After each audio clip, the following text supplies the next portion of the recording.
ایک چیز ہوتی ہے کہ ایک دوسرے سے حسد کرتے ہیں، ایک دوسرے کو یعنی نفرت کرتے ہیں، ایک دوسرے کو ٹونٹس مارتے ہیں، ایک دوسرے کے ساتھ بدتمیزیاں کرتے ہیں. یہ کیا ہوتی ہے؟ پہلی شروعات ہوتی، یہ شروعات ہوتی ہے، اور یہ شروعات آگے بڑھتے بڑھتے بڑھتے آخر حد تک بھی جا سکتی ہے، آخری حدود. جیسے کہ آج کل اس دور میں بھی دیکھا جا رہا ہے کہ سگے بھائی اپنے بھائیوں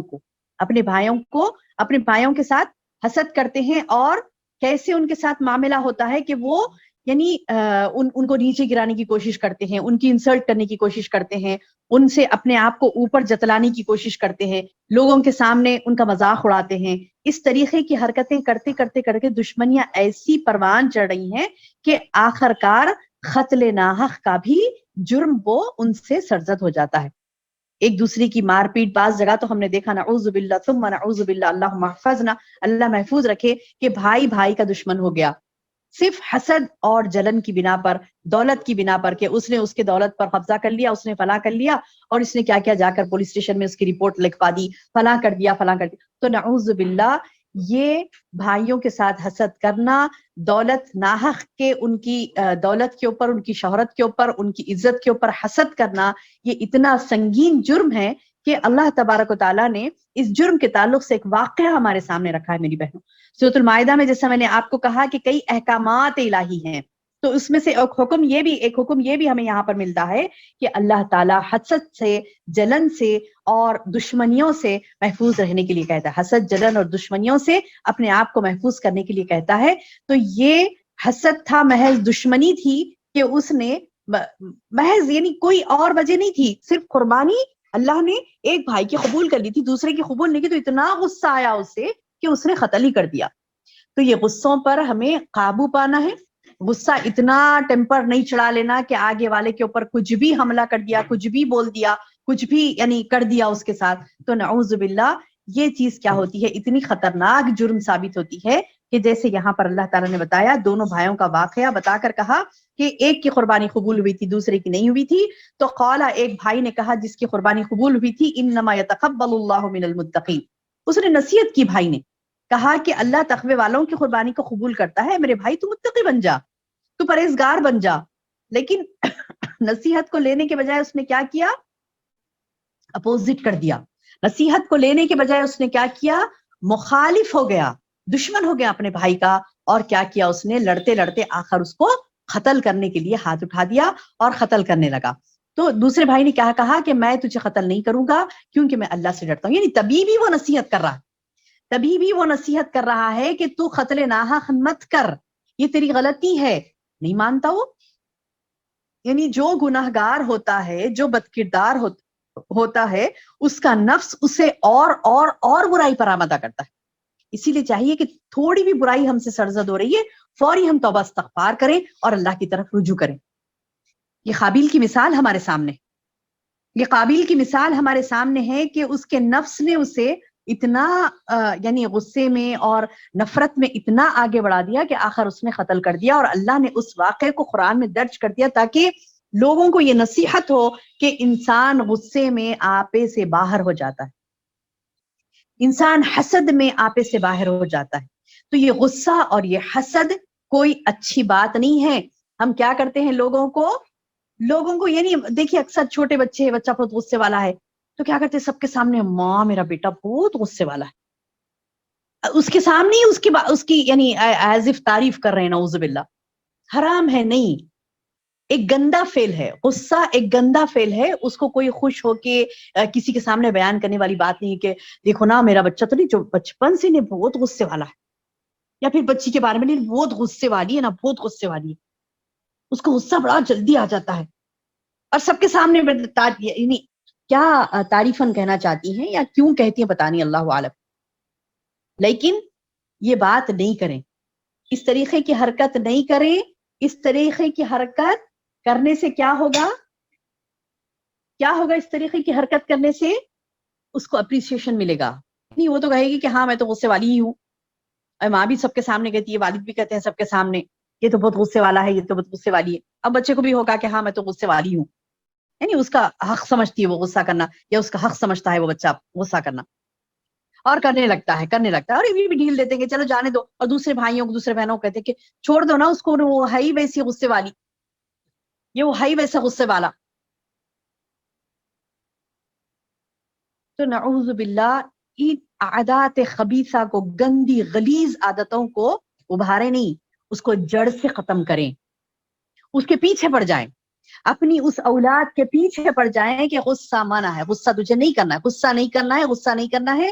اس کی بار بار کاؤنسلنگ کریں، بار بار اس کو یعنی اس عادت خبیثہ سے ہٹائیں، دعائیں کریں اس کے لیے، اور وہ اعمال کریں جس کی وجہ سے آپ کو سمجھ میں آ رہا ہے کہ ایسے کرنے سے اس کا غصہ کم ہوگا، ایسے کرنے سے کم ہوگا.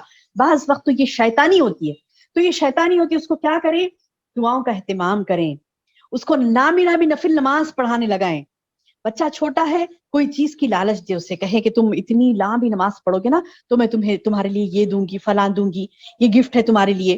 کوئی بچہ خواہش کرتا ہے کسی چیز کی کہ مما مجھے سائیکل دلاؤ، فلاں دلاؤ، کچھ بھی، تو یہ بولیں کہ ہاں تم اتنی دیر تک نماز پڑھو گے تو تمہارے لیے سائیکل ہے، اور اتنے دن تک تم اتنی دیر تک کی نماز پڑھو گے تو تمہاری. اب آپ سوچیں گے کہہ رہے ہیں یہ تو پھر سائیکل کے لیے نماز ہوگی، اللہ کے لیے نہیں. انشاءاللہ اللہ معاف کرے گا، انشاءاللہ. آپ کی حسن نیت کو اللہ دیکھتا ہے، آپ ریاکاری کرنے کے لیے نہیں کروا رہے اسے، آپ کی حسن نیت یہ ہے. الاعمال بالنیات، اعمال کا دار و مدار تو نیتوں پر ہے. یعنی نیت آپ کی یہ ہے کہ یہ غصے والی جو عادت ہے وہ ختم ہو. کیسے ختم ہوتی ہے میری بہنوں؟ بہت اہم ٹپ ہے یہ کہ لامی نابی نفل نماز پڑھنے سے شارٹ ٹیمپر جو لوگ ہوتے ہیں نا، ویسے ایسے کئیوں کو میں نے سدھرتے ہوئے دیکھا، بہت جلدی بات بات پہ غصے آ جاتا، ناراض ہو جاتے بلا. تو نعوذ باللہ جب ہم نے دیکھا کہ یہ پریکٹیکل کروا کے دیکھا کہ لامی لامی نفل نماز پڑھتے ہیں تو سبحان اللہ ان کے اندر ایک ٹھہراؤ آتا ہے، ایک ٹھہراؤ آتا ہے. اس قسم کی یعنی گندی عادت جو ہوتی نا غصے کی، اور یہ جو غلیظ خبیثہ گندی عادت ہوتی نا غصے کی اور اظہار ناراضگی بار بار کرنا، یہ گندی عادتیں چھڑوائیں اپنی اولاد سے. اور ان سختی بڑھتے ہیں اس معاملے میں کہ آئندہ اگر تم نے اپنے غصے کا اظہار کیا تو اور چار تمہیں بڑھ کر لگیں گے مار. ایسا نہیں کہ رہے غصے والی ہے جانے دو اس کو، لائٹ لے لو، نہیں. سبحان اللہ، تربیت کریں. کیونکہ دیکھیے یہاں پر ایک بچہ جو اتنا زیادہ غصہ حسد اس کو سمجھانے کے باوجود وہ نہیں سمجھ رہا تھا، تو اس کا حال کیا ہوا؟ قتل ناحق اس نے اپنے بھائی کا کر دیا، نعوذ باللہ. بعد میں اس نے ندامت کی، کیا کہہ رہا؟ فَأَصْبَحَا مِنَ النَّادِمِينَ. کیا فرما رہا ہے اللہ سبحانہ وتعالیٰ؟ فَأَصْبَحَا مِنَ النَّادِمِينَ. پھر وہ بڑے پشیمان اور شرمندہ ہو گیا، ندامت کرنے والوں میں سے ہو. کیا فائدہ ندامت بعد میں کرنے کا؟ من اجل ذالک، اس وجہ سے اللہ تعالیٰ نے کیا کیا؟ کتبنا علی بنی اسرائیل، بنی اسرائیل پر یہ فرض کر دیا کہ انہ من قتل نفسا، کیا فرض کر دیا؟ کہ جو قتل کرے گا ایک نفس کو بغیر نفس او فساد فی الارض، قتل کیا اس نے بغیر اس کے کہ وہ کسی کا قاتل ہو یا زمین میں فساد مچانے والا ہو. ہاں کوئی زمین میں فساد مچا رہا ہے، کوئی جنگ لڑنے کے لیے آ رہا ہے، آپ کو مارنے کے لیے آ رہا ہے، آپ اس کو مار رہے ہیں، وہ الگ بات ہے. یعنی کوئی فساد مچانے کے لیے لڑ رہا ہے، کوئی یعنی قتل ناحق پوروں کو کرتے پھر رہا ہے، اور بے دریغ وہ نکلا ہے ہتھیار لے کر اور سب کو مار لیتے پھر رہا ہے، اس وقت آپ اس کو قتل کرتے ہیں، واجب ہے اس کا قتل. یا پھر کوئی ایسا ہے جو کیا کرا؟ جس نے قتل کیا، تو اسلامی حکومت نے کیا کیا؟ اس قتل کے بدلے میں اسے قتل کر رہی ہے حکومت، تو وہ اس صورت میں جائز ہے. تو اللہ تعالیٰ بتا رہے ہیں کہ کسی نے کسی کو قتل کیا بغیر نفس او فساد فی الارض، بغیر نفس، یعنی نہ اس نے کسی کو قتل کیا تھا، نہ زمین میں فساد پھیلا رہا تھا، ایسے ایک معصوم شخص کو کسی نے قتل کر دیا. فَكَأَنَّمَا قَتَلَ النَّاسَ جَمِيعًا. اللہ اکبر، اللہ اکبر. کیا فرما رہے ہیں اللہ تعالیٰ؟ کسی نے کسی کو ناحق قتل کیا تو اس نے گویا سارے انسانوں کو، زمین کے سارے انسانوں کو، قتل الناس جمیعا، گویا کہ اس نے سارے انسان کو قتل کر دیا. اتنا بڑا گناہ ہے. کوئی ناحق کسی کو قتل کرتا ہے وہ معصوم ہے، یعنی نہ اس نے کسی کا قتل کیا، نہ زمین میں فساد پھیلا رہا ہے، بلکہ معصوم ہے، اور اس کو کوئی قتل کرتا ہے تو اللہ تعالیٰ بتا رہی فَكَأَنَّمَا، یہ ایسا ہو گیا گویا کہ قتل الناس جمیعا، جس نے پوروں کے پوروں کو قتل کر دیا، پورے لوگوں کو قتل کر دیا، اتنا زیادہ اسے گناہ ملے گا. اس کے اپوزٹ من احیاہا، کسی کی جان بچا لے گا کوئی، ومن احیاہا، اور جو کسی کی جان بچائے گا، فکأنما، وہ گویا ایسا ہو جائے گا، احیا الناس جمیعا، سبحان اللہ، کوئی کسی کی جان بچاتا ہے تو اللہ تعالیٰ اس کو کتنا ثواب دیں گے، کتنا ثواب دیں گے، جیسے کہ اس نے ساری انسانیت کی جانیں بچا لی، سارے انسانوں کی اس نے جان بچائی، اتنا زیادہ ثواب اسے دے گا جان بچانے پر۔ تو کسی کی جان بچانا جتنا بڑا ثواب ہے، یعنی سارے لوگوں کی جان بچانے کے برابر ہے، تو کسی کو قتل کرنا، ناحق کے قتل کرنا اتنا بڑا گناہ ہے، گویا کہ اس نے سارے انسانوں کو قتل کیا۔ یہ بات اللہ نے کتبہ یعنی فرض کر دی، فرض کر دی اللہ تعالیٰ نے اس بات کو، یعنی گویا کہ کوئی ایک کا قتل کرتا ہے ناحق کے تو اس کو سارے انسانوں کے قتل کرنے کے برابر گناہ ہے، اور کوئی کسی کی جان بچا لے تو اس نے گویا کہ تمام لوگوں کو زندہ کر دیا، اتنا زیادہ، یعنی تمام لوگوں کی زندگی بچائی، اتنا زیادہ اللہ تعالیٰ نے اس کو ثواب رکھا ہے۔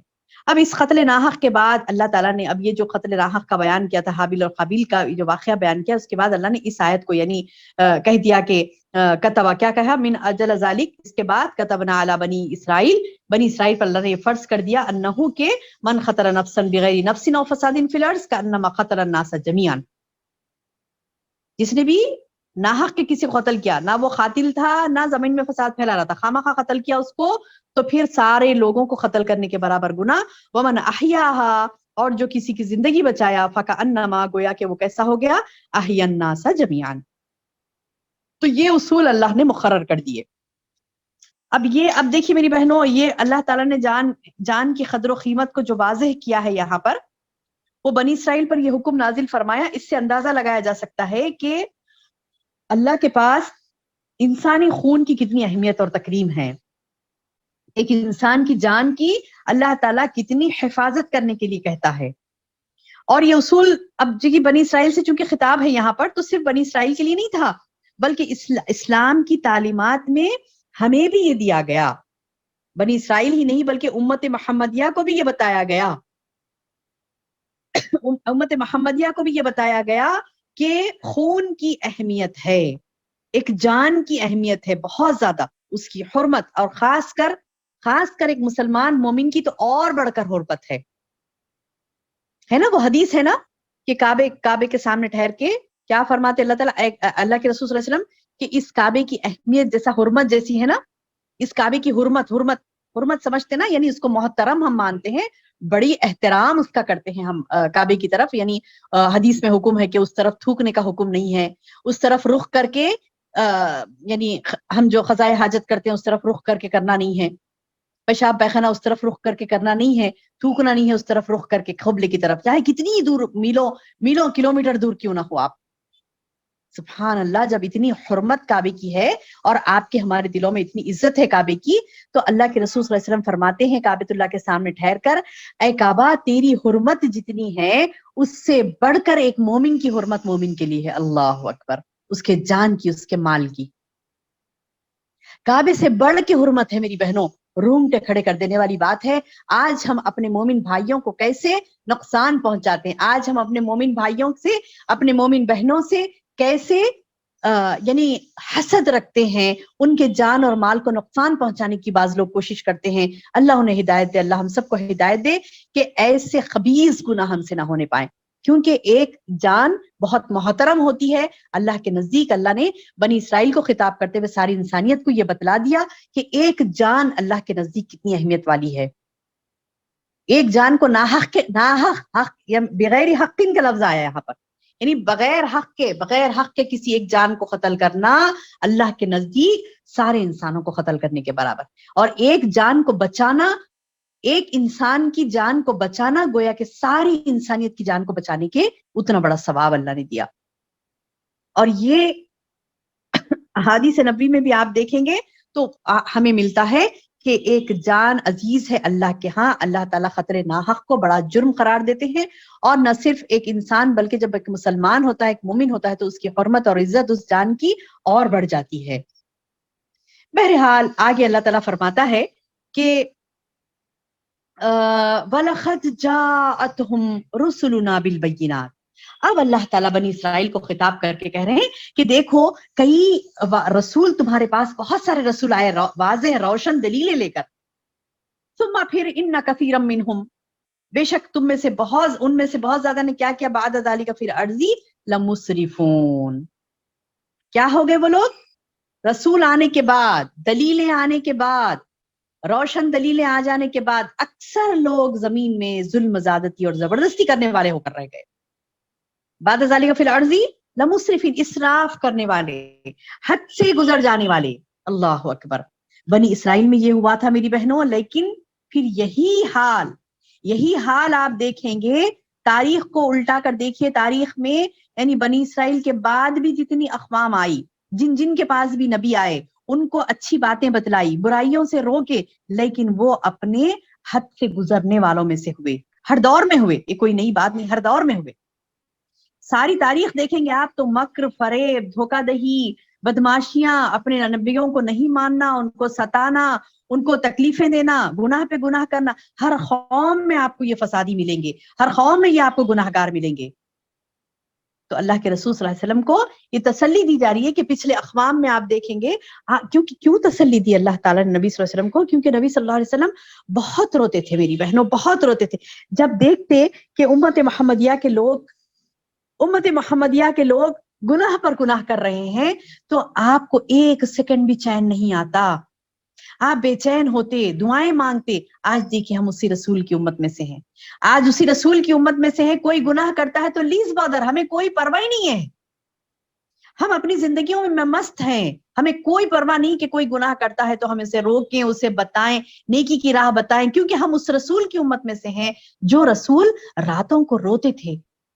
آج ہم آرام کی نیند سوتے ہیں، وہ رسول محمد صلی اللہ علیہ وسلم راتوں کو روتے تھے، رو رو کر دعائیں کرتے تھے، اللہ تعالیٰ میری امت کو گناہوں سے بچا لے، میری امت کو گناہوں سے بچا لے.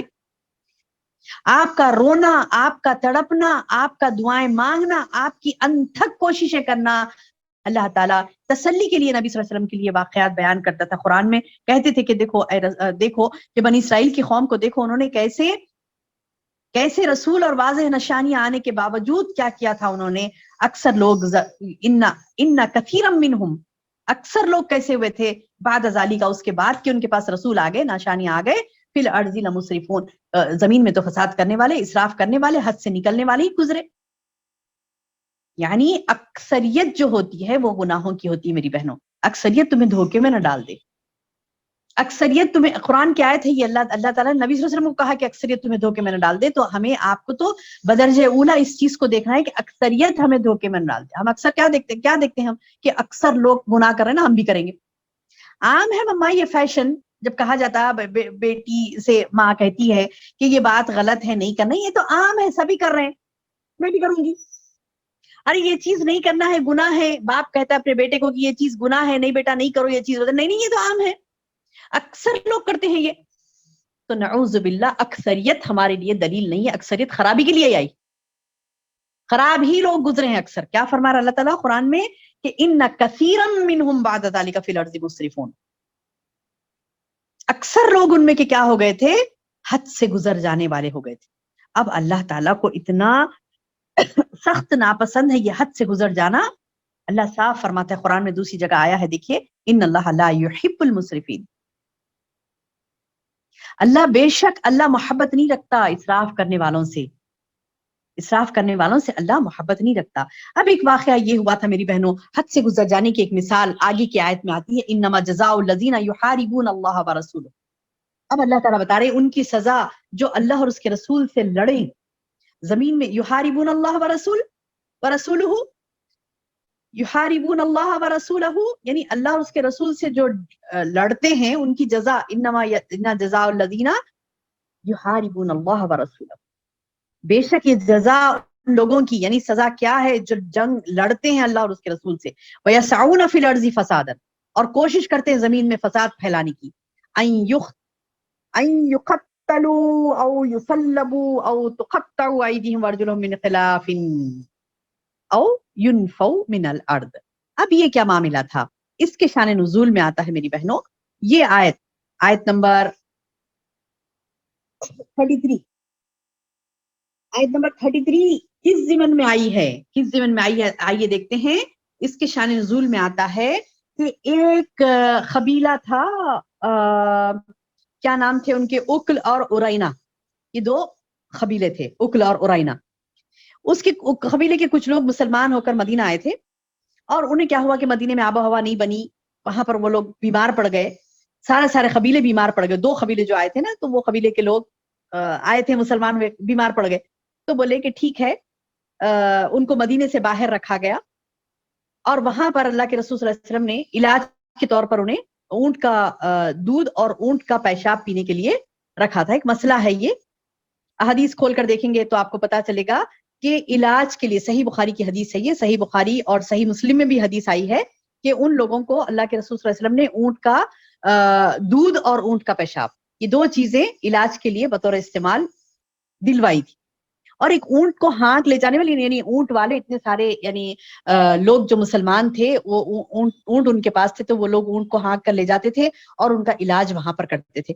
اور سبحان اللہ، اللہ کے رسول صلی اللہ علیہ وسلم نے جو علاج، طریقہ علاج ان کو بتایا تھا، وہ علاج کے بعد وہ سارے صحت مند ہو گئے تھے، سارے صحت مند ہو گئے تھے۔ اب حدیث میں آتا، صحیح بخاری صحیح مسلم کے حدیث میں آتا ہے کہ مدینے کے باہر جہاں پر اونٹوں کے ساتھ ان کو رکھا گیا تھا، اللہ تعالیٰ نے شفا عطا فرمایا انہیں، چند روز میں وہ ٹھیک ہو گئے۔ لیکن کیا کیا، اس کے بعد ٹھیک ہونے کے بعد انہوں نے کیا کیا، اونٹوں کے جو رکھوالے تھے، جو لوگ اونٹ لے کر گئے تھے ان کے علاج کر رہے تھے، وہ اونٹوں کے رکھوالے اور ان کے چرواہوں کو کیا کیا، قتل کر دیا، اور وہ اونٹوں کو بھگا کر لے گئے۔ یعنی ان کی نیت صحیح نہیں تھی، جو مدینے میں آئے تھے بظاہر مسلمان ہو کر لائے تھے، لیکن ان کی نیت صحیح نہیں تھی۔ انہوں نے کیا کہ کتنی نمک حرامی کی، دیکھیے کیسی ضلالت انہوں نے کی کہ جو لوگ ان کو، یعنی اونٹ کا دودھ ان کو دیے اور علاج کرے اس سے، اور یہ لوگ کیا کیے ان کو ناحق کے قتل کیے، قتل کر کے ان کے اونٹوں کو، یعنی چرواہوں کو بھی قتل کر دیا، اونٹ کے اونرز کو بھی قتل کر دیا، اور کیا کیے، وہ اونٹوں کو بھگا کر لے گئے۔ نہ صرف قتل کیا بلکہ حدیث میں آتا ہے کہ وہ لوگ ان کی آنکھیں نکال لیے۔ بولے کس قدر یہ یعنی نمک حرامی سے کہنا چاہیے، کس قدر گناہ انہوں نے کیا، کس قدر زیادتی انہوں نے کی۔ جب نبی صلی اللہ علیہ وسلم کو اس بات کی اطلاع ملی، صحیح بخاری کی حدیث کے الفاظ ہیں کہ جب نبی صلی اللہ علیہ وسلم کو اس امر کی اطلاع ملی تو آپ نے ان کے پیچھے آدمی دوڑائے جو انہیں اونٹوں سمیت پکڑ کر لائے۔ پھر محمد صلی اللہ علیہ وسلم نے ان کے ہاتھ پیر مخالف جانب سے کاٹ ڈالے۔ مخالف جانب سے یعنی رائٹ ہینڈ کاٹے تو لیفٹ لیگ کاٹے، ہاتھ پیر کاٹ دیے، ان کی آنکھوں میں گرم سلائیاں پروائیں، یعنی گرم شیخوں سے ان کی آنکھ نکالے، کیونکہ انہوں نے بھی چرواہوں کے ساتھ یہی کیا تھا۔ پھر انہیں کیا کیا، ان لوگوں کو دھوپ میں ڈال دیا حتیٰ کہ وہ وہیں مر گئے۔ صحیح بخاری میں یہ الفاظ بھی آتے ہیں کہ انہوں نے چوری بھی کی تھی، قتل بھی کیا تھا، ایمان لانے کے بعد کفر بھی کیا تھا، اور اللہ اور اس کے رسول کے ساتھ جنگ بھی کی تھی، محاربہ۔ اللہ اور اس کے رسول کے ساتھ جنگ ہے نا، ان کو رکھے، ان کو کھلائے پلائے، علاج کرائے، اس کے باوجود انہوں نے کیا کیا، ایمان لانے کا ڈھونگ رچایا۔ ایمان لانے کے بعد کافر ہو گئے، کافر ہونے کے بعد انہوں نے ان مسلمانوں کو قتل کیا، اور کیسے قتل کیا کہ ان کے آنکھوں میں گرم سلاخیں ڈال کر ان کی آنکھ نکالی تھی، تو وہی جس طریقے سے انہوں نے قتل کیا تھا اسی طریقے سے ان کو قتل کیا اللہ کے رسول صلی اللہ علیہ وسلم نے۔ چونکہ انہوں نے چوری کی تھی اسی لیے ان کے ہاتھ پیر کاٹ ڈالے گئے۔ تو یہ سزا اسلام میں دی جاتی ہے تاکہ آئندہ کوئی اس قسم کا گناہ نہ کرے۔ کیا بتا رہے ہیں یہاں پر، انما جزاء الذین یحاربون اللہ ورسولہ، اس کی سزا اور کیا ہو سکتی ہے، جو اللہ اور اس کے رسول سے اعلان جنگ کرتے ہیں، وسعون فی الارض فسادا، زمین میں فساد کرتے ہیں، ان یقتلوا او یصلبوا او تقطع ایدیہم وارجلہم من خلاف او ينفعوا من الارض۔ کیا بول رہے ہیں اللہ تعالیٰ کہ وہ قتل کر دی جائیں، یا سولی، یا تو ان کو قتل کر دو یا سولی پہ چڑھا دو، یا مخالف جانب سے ان کے ہاتھ پاؤں کاٹ دیے جائیں، یا انہیں جلا وطن کر دیا جائے۔ یعنی کچھ ایسے لوگ ہیں جنہوں نے قتل نہیں کیا، صرف لوٹ مار کی کوشش کی، لوٹ مار بھی نہیں کی، لوٹ مار کی کوشش کی، تو ان کو جلا وطن کرنے کا حکم ہے۔ اور اگر کوئی قتل کر رہا ہے تو اس کو قتل میں اس کو قتل کرنے کا حکم ہے۔ اور اگر کوئی قتل، یعنی کسی مسلمان کو، کسی مومن کو قتل بھی کر رہا ہے، اس کے پاس سے چوری بھی کر رہا ہے، تو چوری کی سزا ہاتھ پیر کاٹنا ہے، پھر اس قتل کی سزا قتل ہے یا سولی پہ چڑھانا ہے۔ جو بھی اسلامی حکومت ہوتی ہے جو حاکم وقت ہوتا ہے یہ اس کے اوپر چھوڑا اللہ نے کہ یہ تمام چیزیں تم اس کے ساتھ کر سکتے ہو. کیوں؟ کیونکہ ذالک لہم خزی فی الدنیا، یہ تو ان کی دنیاوی زندگی کی ذلت ہوگی. ذالکا یہ اس طریقے کی سزا دینا، لہم ان کے لیے، خزی فی الدنیا دنیا کی ذلت ہے، اور ولہم فی الآخرۃ عذاب عظیم، اور اللہ تعالیٰ برا قیامت کے دن تو ان کو، آخرت کے دن تو ان کو اور عذاب عظیم، بڑا عذاب اللہ دے گا.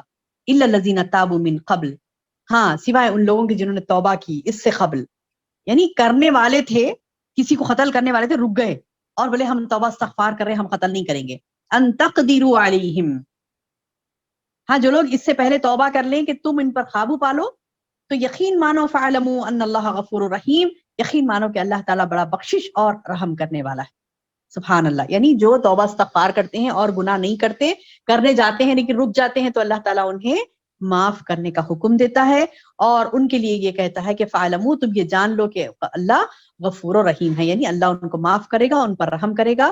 تو یہ قتل کا واقعہ بیان کر کے اللہ تعالیٰ نے حابیل و قابیل کا واقعہ بیان کر کے جو قتل ناحق کرتے ہیں ان کی سزا بتلائی یہاں پر، اور ایک انسان کو قتل کرنا سارے انسانیت کو قتل کرنے کے برابر بتایا، اور ایک انسان کی جان بچانا سارے انسانوں کی جان بچانے کے برابر بتایا. یہ تھا حابیل و قابیل کا واقعہ، جس کے ذریعے سے اللہ تعالیٰ نے ہمیں احکامات دیے ہیں. اللہ تعالیٰ سے دعا ہے کہ فہم قرآن ہمیں نصیب فرمائے، اور اس قرآن میں جو احکامات باری تعالیٰ آئے ہیں اس کو ہم سمجھتے ہوئے دوسروں تک پہنچانے والیاں بنے. اللہم آمین یا رب العالمین. السلام علیکم ورحمۃ اللہ وبرکاتہ.